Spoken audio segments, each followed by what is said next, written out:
What up, though? Welcome back to Whatever It's Live, WorldSports.com. I'm Easy, Spin More Racks. What up, though? Young Chris, Nicholas Koloff, and of course, the legendary pioneer of Detroit Lions YouTube. One of the pioneers of Detroit Lions YouTube. Dose of Dion. What up, though, man?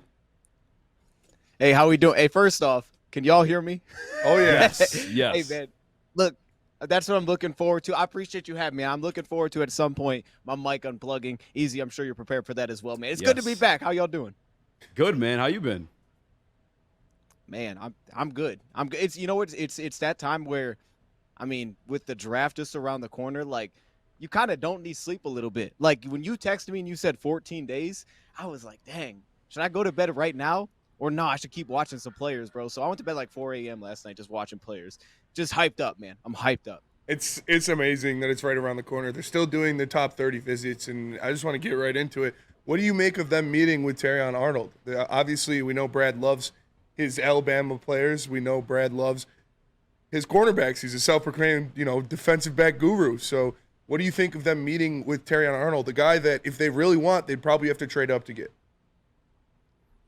Yeah, you could ask Easy this question and how he would value Terrion Arnold or Jared Verse. I think that's an interesting conversation. But for me, man, Terrion Arnold, I think he's the best cornerback in this year's draft at this point from what I've seen. So if you landed him, regardless of how you do it, I think that's amazing. I do believe that cornerback would be the position that could impact this defense the most. Like, if you told me the Lions added a cornerback, I think that could have the biggest impact on just taking this defense to the next level this upcoming season with Carlton Davis. But yeah, to me, Terrion Arnold's the best cornerback. And that doesn't mean he's the most polished or cleanest cornerback, but coverage skills, the way that he moves, the ball skills, he checks so many boxes for me, and also the run support, which the Lions love. For a guy that's only 21 years old, I would absolutely be willing to trade up for Terrion Arnold. That's what I would say. Now, we're talking about cornerbacks. You texted me yesterday about a cornerback they actually met with, meaning they actually have interest in this guy. We're not speculating it. It is actually, they met with Terrion Arnold, too. Yeah, Andrew Phillips. What's your takeaway? Yeah, well, I sent you the comps because, like, to me, it was Clark Phillips came to mind immediately after last season, but then I also sent you Amik Robertson. For me, my comps always come back to Lions players just because I know Lions, but I can't comp other teams. It's a disaster. But no, honestly, my takeaway was this would make sense. Like, if you told me that the Lions liked a guy like Andrew Phillips, I'd be like, absolutely, that's understandable. It makes a ton of sense that they would want a guy like that. And it was, again, it starts back with the run support. It's the fire that he plays with as a defender. But it's also the aspect of, I thought, in that defense with Kentucky, he did so much slot work, but he did play wide a little bit, and he has the size to do that. He has the speed as well. It's fine. But it was mainly the fact that where I think he could be best, which is more man coverage heavy, especially as a press corner, I didn't think he did that much at Kentucky. So, like, the optimism to me is more so like, hey, what's still in there? Because I don't think we've seen what's really there with Phillips. If you look at his production, it's not there. If you look at the completion percentage a lot, it's like 67% as last year. The numbers don't represent drafting Andrew Phillips whatsoever for a corner. However, when you watch the way that he plays the game and you see, like, okay, I think his upside actually could check more boxes to the style of Lions like, which are physical, good length, they'll press, play the run, but also he brings legitimate deep speed. To me, I think that makes sense of a guy that could be like, hey, a team just falls in love towards like the mid to late third round. They're like, hey, we just like the traits of this player, or maybe he falls into early day 3. But if Lions are in that range, I could buy into him being a Lion. Now, maybe it's partly your fault because you're the first. When we do our mock drafts, I feel like you trade almost every week. I've almost sold myself on the idea that it is what he's going to do come the first round, especially just because I feel like this is their version of going all in, and it is the bargain bin Brad way. I think I said this on your show too. The most money given to DJ Reader, AAV. The longest commitment to actually the trade for Carlton Davis too. I feel like moving up is more realistic than people are talking about. Do you feel the same? Man, so I don't know. I think it's a perfect spot for either way. I think it's a perfect spot to move up. There's so many reasons to point to it, but it's a perfect spot just because in general, I think when you're in the back of the first round, it just makes sense that if a guy, especially if he starts to slide and he hits like 20 and you're like, oh, that's our first round guy, let's just go get him, that a team would be interested in moving up. And to what your point is Lions don't have a lot of pressing needs or holes. So the idea of picking someone at 29 is a legitimate shot that I think regardless of position, you could end up with a guy that's just not really the guy right away, maybe outside of a receiver. So because of that, if you trade it up, you're probably drafting a guy that will come in and start. So it makes a ton of sense that would be your best bet to get a day one impact. He's going to start for us no matter what. But the flip side is I think trading back makes a ton of sense too. I don't think they'll maybe want to do that because it's in Detroit, but I do think that trading back makes a ton of sense for very similar reasons where, you get to that point where you just have a lot of guys in similar spots and you're just cool with saying, we're going to move back. We don't have that hole necessarily that has to be plugged here, so we're fine with moving back. But I do think moving around the board somewhere is going to happen for sure. But yeah, I think this is an ideal spot to be at. This is an ideal spot for the Lions to go move around the board, especially when you consider how many quarterbacks could actually go within the top 5. I mean, I don't think they'll trade like 7 or something, but when you think about how many quarterbacks could actually go on day one and the amount of players that are going to get pushed back, this is a heavy offensive class. So the idea of someone slipping through maybe on the defensive side, there's absolutely going to be offensive guys there, but someone could slip through on the defensive side. If you had to bet your life savings, what's the move that you think is going to happen? If I could have this kind of cop-out, I'd bet the Lions make a trade. I'd bet they make a trade. I don't know if it's up or down, though. I wouldn't bet on down. I wouldn't bet on down because it'd be weird to see him move out of the first round, to be honest. I would bet the Lions make a trade versus not making a trade. Boom, we got him, folks. We got him. There you go, yeah. But it would make sense. It would make sense. And before we get into anything else with the trades, we broke down Mel Kiper's mock draft that he put out, and he had the Lions staying at 29, and he had them taking a Donnie Mitchell, the wide receiver out of Texas. How do you feel about that? Would he fit this scheme, and do you think he's even going to last until 29 in this draft? That last part is a very good question because I think to me, and this is kind of the way that I'm thinking about this, there's a real good chance that as everybody kind of has the 3 clustered up at the top, or like we know who those guys are inside the top 10, once you get outside of that, that's where the questions are, there's a real chance that we step back and say, yo, Mitchell was the best receiver out of the next group. Like there was, we maybe overthought this a little bit. Okay, he checks boxes across the board. He doesn't have any super glaring weaknesses. There's concerns I can point to with a lot of the other top receivers. I don't have those with Mitchell. Let's not say he's the best at every category, but he doesn't have those big weaknesses. He's a clutch time performer. The size fits in perfectly for what the Lions could use if they wanted to go that direction. So my knocks for him are mainly that in certain categories, I don't think he's the best receiver that's out there. Like Brian Thomas does things I don't think he can do. There's maybe upside as a route runner. But in terms of just being reliable across the board and being big time in big time moments, to me, like A.D. Mitchell does check all those boxes. So I think it's a real chance that, number one, he just doesn't get there because someone falls in love with the player and just drafts him at like 20. When I asked you that trade question, I kind of built it up with like, if it feels like this is kind of the biggest commitments or I guess more volatile choices they've been making between DJ Reader and Carlton Davis. Do you get that same sense too? Do you feel like this is kind of like they're cooking something to strike this year while it's hot? I want to say yes. Like I definitely believe it makes sense to look at it like that. But at the same time, like I hear what you're saying, especially with the Carlton Davis one. So it does make a lot of sense. You don't have these guys on multi-year deals. But at the same time, I think you could also still just point to it and say like, you are kind of just doing what you've done in the past years, maybe to a higher extent, right? You could say at nose tackle, but it wasn't like I don't think anybody really looked at Broderick last year and was like, oh, that could be the guy next season. And I don't think the draft really gave you answers there. I mean, there's guys that could be starting nose tackles, but they don't have clear-cut answers there. And I think at cornerback, again, we're sitting at 29. So if you're not going to move up, I mean, I think you're going to get a starter, but it's a completely different situation without having Carlton Davis when we're talking about drafting a corner versus not having Carlton Davis. And you're giving up a third-round pick, right? I mean, it was a later third-round pick. The odds of you getting that piece with that pick was just not going to happen, especially in year one. So part of me wants to say yes, but the other part is I think it's very similar, maybe just to a little bit of a higher price point to what we've done in the past. But I'll say this real quick. Like when we were on this show, you guys brought up the cornerback position and trading for that. And I think a lot of us kind of made it like thought like, hey, they're probably, if they're going to make a trade, it wouldn't be surprising that they make a trade for a cornerback. It just turned out to be Carlton Davis. Yeah, I just don't know if you, as much as it makes sense per Brad BPA. Yeah. If you're 29, one of those linemen fall. It just if it's a situation where you want to strike, I don't know why you would grab someone as a reserve piece. Yeah. Or obviously like a win now move. You're trying to chase the Super Bowl. Almost, yeah. And I don't even want to sound like, people freak out when you say those type of things too. But it's like we talked about it the other day. Look at the Chiefs. Yeah. They've been making their trades within the draft. Trent McDuffie, Patrick Mahomes is his own self. Like I feel like that's just the way they're going to do it. I'm sorry for interrupting you, Smitty. Oh no, I was just saying. Go ahead, Dion. Oh no, yeah, go ahead. I want to ask you two then, just real quick. Like, so then what, if they're at 29, what would you visualize as like, yeah, that's the piece that's not a reserve piece? Like, a wide receiver, probably. Yeah, probably. If they stay at 29, it would probably be whether it's Leggett or Mitchell or whoever's there as the wide receiver. I think. But knowing Brad, though, he's just going to take the best guy, even if it ends up being an offensive lineman. That's why I think they're going to move up. And that's, Dion, I wanted to ask you, because you did say you think, if you had to put money on it, they'd move up.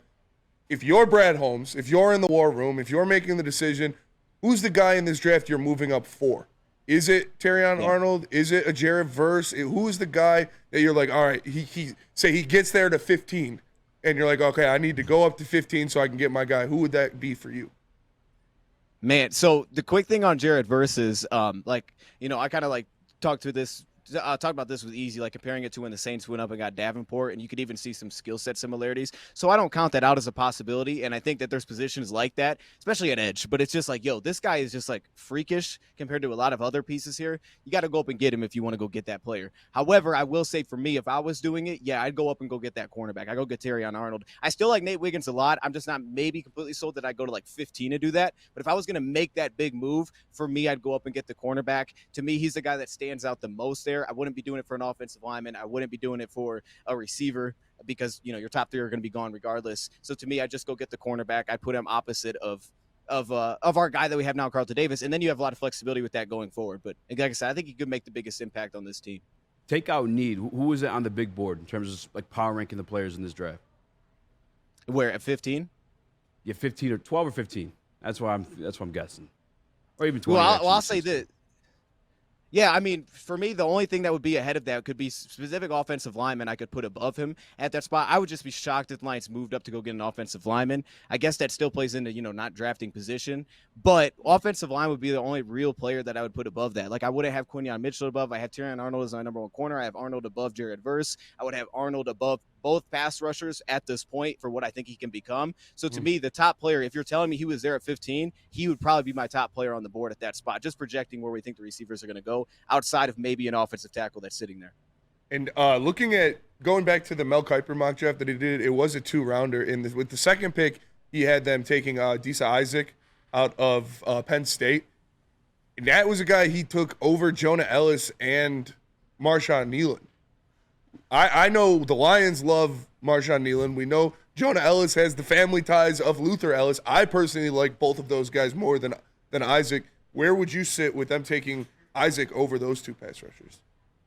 Yeah, it's a good question because I was thinking I saw this yesterday, and I don't know if it came out yesterday, but I saw it last night, and I was thinking like, okay, Adisa Isaac body type wise does make a ton of sense. And if you were thinking like what kind of body type would make sense fit into the Lions, I think that does make sense. And I keep going back to like, man, I kind of want to also have someone that could play behind Hutchinson. Like I'd like to have that. And Adisa Isaac, even though he's a little bit on the slimmer side, like he really does work to play the run. So you have that. And I think the pass rush upside to me, like I'll say this in comparison to the guys that you just mentioned, Jonah Ellis, and I haven't been the biggest fan of Jonah Ellis to this point, but there are things that I like. He's another body type that could be really intriguing for the fit. But the other guy specifically that you brought up was Nealon. A lot of things to like about Nealon, but Nealon would be one of those players where I would step back personally from what I've seen, and it wouldn't be like I have any issues with any specific trait. It'd be that if you're putting that final stamp, like that final grade, you're like, yo, which one would I buy into? I have some issues buying into Marshawn Nealon as becoming the guy that I want him to become, and it's just like some really specific things as a pass rusher that pop up. So I don't have an issue with the Adisa Isaac one, but I think there's a real shot that he wouldn't be my best player available at 61. Yeah. I'm with you on that one too. I no disrespect to him. I like the kid. I like his attitude. And I do think that fits Dan Campbell, Brad Holmes. It doesn't do it for me. Darius Robinson, Detroit Native. That's one of those things for me too. I get it. Doesn't do it for me. Dion, before I let you go, so I know you got stuff to do today. Davenport. I feel like you're on the high side of that. It's vastly different from what I know myself, and I feel like kind of majority of Detroit Lions fans. I want you to do your best campaign for Marcus Davenport and why Detroit Lions fans should have some faith in him playing more than limited snaps this season. Hey, well, first off, Easy, I just saw your day. Hey, I'm good, by the way. You're good, regardless of what you want to do there. But I will say, yeah, so for me, Marcus Davenport he had a very weird situation. There's injuries that you could point to in the past. It was weird last year with the Vikings. He had an injury, but the expectation was this dude's going to come back, and then he just didn't come back. So I don't know what was going on there in terms of like, was there some off-the-field stuff? I don't know what was happening there. But the fact that the Lions were willing to go after that guy tells me that they trusted in the character of the player because they had connections with him, so it gives me a lot of optimism. Then when you simply look at it as a player, as much as he's been rotational, I can't stress that, like, bro, since he's come into the league, the guy has been really good every time he's on the field. Like, the big numbers, when you ultimately look at the stat sheet, may not blow you away because he doesn't get consistently a ton of snaps. But when you just watch him, and I think we talk about, hey, what's perfect opposite of Hutchinson? It's that guy. It's the guy that plays with that kind of force, with that kind of length. It's the reason that to me Jared Verse is so intriguing, is because so many things that are great about Verse, you have that already in Marcus Davenport here. I think it's the perfect opposite Hutch. I do think that he gets extended after this season because I think this is the right spot for him. Okay, last year was a mess with Minnesota. The fact the Lions bought in gives me reason to buy in that they're going to believe in the person, and just that alone, if they buy into the player, I believe that the play ability is there. I believe the play ability is absolutely there to be a guy that gets extended beyond this year, and I think he will. Hey Dion, Nick in the sound booth here. Talk about a guy that doesn't get a lot of snaps. James Houston. We saw it his rookie season that he was a difference maker on this Lions team. He obviously had the unfortunate injury. Do you think he can still be dominant in this league when it comes to rushing the passer? That's a good question. It's always a weird one for me with Houston because now every time I look at a prospect, like there's part of me it's like, yo, can he bring a little Houston to the table? And I'll tell you what, man, Houston's unique. I haven't got to a player that I even see similarities to what Houston could be. So I think the uniqueness that's still there, and I actually think there was still positives to take away from last year, as limited as we saw him. Honestly, just go back to the preseason. Like maybe the pass rush wasn't always as dominant and limited we got to see him, but just it seemed like they were starting to find a role where he was more comfortable to kind of carve out something on early downs, and then we didn't get to see him.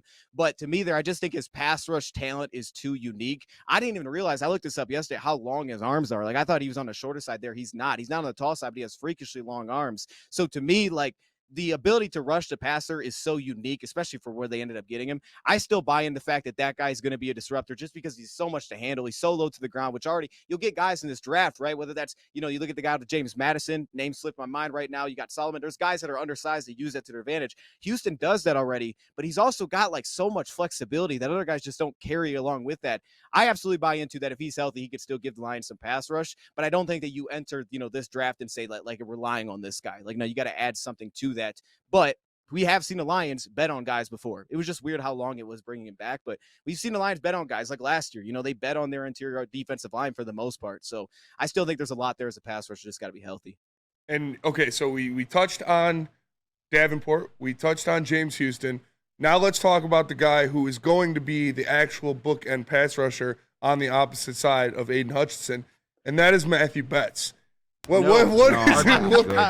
does he bring to the table? Are we talking about Cameron Wake 2.0 out of the CFL? Wait. No, like honestly though, does he make this team? Is he going to be a factor in that rotation? Like he's got to be better than Charles Harris was last year. It's not hard to be that better than that.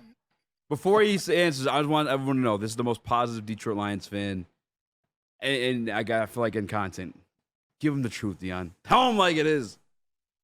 Yo, like, no, I don't know where to go with this one, to be honest with you, bro. It's because, like, yo, last time I was on here, he was giving me names of dudes that had popped from the CFL, and I'm like, man, like, he really likes this dude. So, like, I'm not going to pull that down. You know what I mean? Like, I like it. You might as well believe in it because when John Kaminsky signed here, it was like, yo, who the heck is that? And it was like, this guy's pretty darn awesome. So I'm not going to count any of that out. And to your point, like, let's just think about it like this. If the Lions go into this draft and they don't address the edge rusher position outside of maybe one player there, like to what you said about Charles Harris, Romeo Okwara, now Julian, like they're kind of light. They're really light in terms of guys. So the fact that you could tell me that the Lions are betting on that there's something in there, I don't doubt that. I really don't doubt that. But I do think it starts with let's make the team first. Okay, that's where I'm looking at. That's where my expectation is first. Like, let's see if he can crack the top 53 first. If anything, let's just stick around on the practice squad. Like, that would be a positive. Stick around on the practice squad. Get elevated when injuries pop up, because right now it's pretty light, and there's going to be a lot of new pieces that are going to be competing for the same type of position. So that's where I'm at with it right now. But to be honest, man, maybe you got to send me some of that game film because maybe I haven't seen the right stuff. Your belief is too high, man. I don't think I've seen the right clips, man. You got to start sending it over. I'll give you my phone number. I'll just say, bro. I got your phone number. I'll send you some tonight. I'm just saying, it's got to be. He's got to be better than what Charles Harris was giving us last year. You gotta make the roster first. Hey, look, bro. You gotta make the roster. Hey, but CFL do put out some dogs. Okay? They put out some dogs. CFL puts out some dogs. The scouts are on it, man. They find the players that are like, yeah, we're not expecting him to get drafted, and they pull those players, man. So they may have found something there clearly in the CFL. So I like it. I like the optimism. Speaking of dogs, this is for a guy who found our channel through you. So shout out to Mike Hilton. He has no faith in James Houston. We, at least myself, Chris, and Nick, kind of sold ourselves on it's going to be a big year for him because as much you saw him do what he did in limited fashion in 22, last year, the limited fashion he had there too, he still had impacts. He got a QB hit in the KC game. Remember he wrapped up like Patrick Mahomes. If it wasn't Mahomes, he was sacked. Yes, he had that nasty hit on Brock Purdy that low-key could have been a penalty. Limited fashion once more. Still impactful. Those Dion, can you sell our guy Mike Hilton on a James Houston coming out party if you haven't viewed us that already? Yeah, I mean, look, the key thing is okay, let's start with being healthy. But again, if he is healthy, I don't think there's a thing that you can point to and say, like, oh, he can't rush the passer. Like, sure, he's got limitations, right? There's limitations just because of his body type alone, but we've seen more than enough. I mean, would he have like 8 sacks in his first season? And I think his pass rush snaps were under 100 snaps. I mean, it was extremely low. The rate was insane that he was doing it. And he was simply out there for one person. There was no playing the run. It was, you have to rush the passer here. He's got a bag to rush the passer. He knows how to win as a pass rusher. You can go back to the competition that he played in college, and it wasn't great. But as soon as they were like, dude, let's just stop playing off ball, get on the line and just go, it's like, holy cow, this guy's insane. So the Lions simplified it to that. Like, they got to the point where, certain guys, they got to show versatility. They have to, the Lions almost in a way feels like they kind of with James Houston were like, all right, this guy off ball, maybe it's not there, but he's such a darn good pass rusher that we're just going to find a spot for this guy anyway in his first season. Like, it wasn't about him showing that I can do this a little bit too, so keep me around. It was like, dude, just hang this guy around just for pass rush. And then as soon as he gets that chance, he takes off. So I don't think you can question his ability to get after a passer at all, especially because you look at a lot of the dudes that we're putting in that unit. Nobody has the skill set like James Houston. Houston's unique on his own. Nobody on his defensive line plays like James Houston. So you have to have that piece. So I'm bought into that, but also the aspect of I think there's a real role on early downs. That's going to be the real battle, though, to me. Is like him versus Derek Barnes, whoever else. That's the battle right now. But as a pass rusher, the Lions always say you can't have enough pass rushers. He can do that. He could pass the rush the passer. Sorry about that. One thing I do want to say about that, and I guess to Nick and some people who were pissed off that he's playing special teams to begin with, I think it's gonna be the same this year. He's done. I think. I still think he's gonna play special teams. Can you let people know, like, relax? It's like a part of football. Like, guys, play special teams and then also ball out up until they get that second contract most of the time. Well, I mean, shoot, and especially now, right? Now special teams is becoming more of a thing again. So, you start there, like, hey, if you are going to make the roster, you do have to be able to play special teams. But then there's also the aspect of, like, now it's a real thing. So competition is just going to be based on that alone. Lions value special teams. We're seeing with a lot of their signings more than most teams do. Now it's going to become even more real. Absolutely, he should play on special teams. Like, you should play on special teams. It's football. I want you out there on special teams. So, yeah, he'll play on special teams. He makes the team, he'll be on special teams. And also, before we let you go, I did want to get your thoughts on this. A lot of people think the Lions are going to target a wide receiver at some point in this draft, whether it's the first round, whether it's the second round. They've talked with Brian Thomas. They've talked with Xavier Legette. But right now, if the season started, Donovan Peoples-Jones would be your starting X with Josh Reynolds leaving. What's your confidence in Donovan Peoples-Jones being a piece in this offense? The most optimism you could have for Peoples-Jones, you have to go back to when he popped with the Browns, and you just look at the consistency that was there. It was for us. It was just the confidence I have for us was that it took a while, but it did come along, and he did find ways to win. And honestly, I think he brought some things to the table that Josh Reynolds doesn't bring to the table. Like, he still had a role within this offense, and I think they did in a way just to give him snaps. They do the same thing with Green too, and I'm not overlooking Antoine Green at all, but because I think his route run actually improved looking back during the season, which was my biggest question. But Donovan Peoples-Jones does bring some things that specifically Josh Reynolds didn't bring, specifically underneath. And then it was about really finishing the timing within the offense and finding that, because early it was a nightmare. And then it started to kind of come along a little bit and finding that route tree.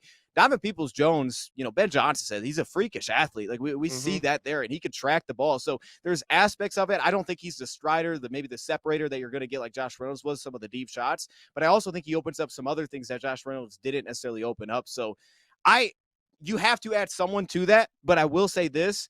I wouldn't be shocked if the Lions go into this draft and the receiver that they draft is not looked at as your typical X receiver. Like, we walk away and we're like, yo, that dude is 5'11". They drafted a 5'11" receiver, and we're like, that's not that. But they just really like the receiver. That's what I've started to get to recently is, I think one thing, and I could be wrong, but I've started to pigeonhole myself into is like, yo, they got to go get this type of receiver. They have to get this size receiver. But I wouldn't be surprised whatsoever if the shakeup of the draft is the receiver that they take does not fit those measurements at all, and it's just a really darn good receiver that they like, because there's a lot of those guys, especially once you get out of the first 2 rounds. And then last but not least, Dose of Dion. What are you doing draft night? Where are you gonna be? Who are you gonna be with? What do you got going on?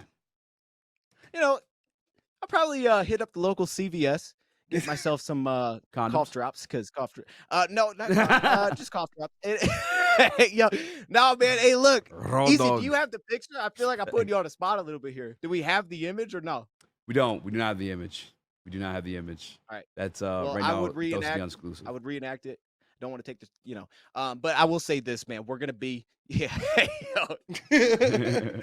yo, hey, his picture, bro, is the funniest thing. Svenmo Rax's picture is fire. I don't know what that pose is from. What was that from? Where was that? That was after we won the BT playoff Cypher. game. That was after we won the playoff game. I recorded a video, the first playoff game. Okay. I recorded a video right outside the studio of just freaking out in the streets. Everyone, because it actually did really well too on socials. Yeah. I swear to you, it was a great video too. But I swear to you, partly because it looked like you were about to drop a freestyle. Yeah. That was his reaction too. Like, yo, is he freestyling? The way you're going to the camera too, like, bro. Dog, yeah, the we gonna be at. SoundCloud link and everything was attached to which the Hey, I picture got was. bars. I got songs. Okay, well, we're here. I could so drop we a heard the tape beats on already. him for Let's get it sure. rolling. Hey, soaring. Oh, hold up. I don't even know. Soaring Eagle Casino. That's what we're gonna be, man. Hey, yo, first off, man, I'm so pumped that you guys are gonna be there as well. So that picture, like, kind of really, like, I looked at it again today. I'm like, that's fire. So it's a fire lineup, man. Last year I was there as well, and I got to meet some of you guys there. So if you're, you don't know what the heck you're doing for the draft, go there, say what's up. Just do that, man. Say what's up while we're there. There was people that were hanging out with us through the entire draft the last time we were there, and it's always a great time, man. So I'm just pumped that you guys are going to be there because, I don't know, this is going to be a fire watch party. The energy is going to be great. Well, It's going to be awesome. They're asking us to interview the crowd. Yeah. So if you guys are there, we will we'll be fine. You'll be able to share your take too. That's awesome. Yeah. Yeah, I appreciate you as always, brother. Thank you, man. Yes. Thank you for having me. Hey, I will check out Dune. Okay. I got your little Yes. link thing. I got you. I was like, yo, hold up. I didn't He's even sending read me that. links I just to wanted to watch peer it. pressure you into watching It's it. the best movie I've ever seen. He hasn't seen the first one yet. Oh, man. You gotta catch up. Yeah, It's the you got best to. movie, and you haven't even seen the first one? Dude, no, I've seen No. both. You haven't seen You the haven't first seen one. the first one. Oh, I thought you. Okay. I got to see the first one. I do have to see the first Dune one. 2 Yes. is the best movie I've ever seen. Oh, my goodness. Okay. All right. I'm not saying that, but ready. he's saying that, and Ready he gets down on the movies. Yeah. When the third one comes out, we'll all go. Yeah. I mean that. Wait, so you guys like movies? Love movies. You like scary movies? You like scary movies? Hey, yo. Hey, man, I'll see y'all later, man. Thanks for having us. Peace out, Dion. Appreciate man. you, brother. Appreciate you, brother.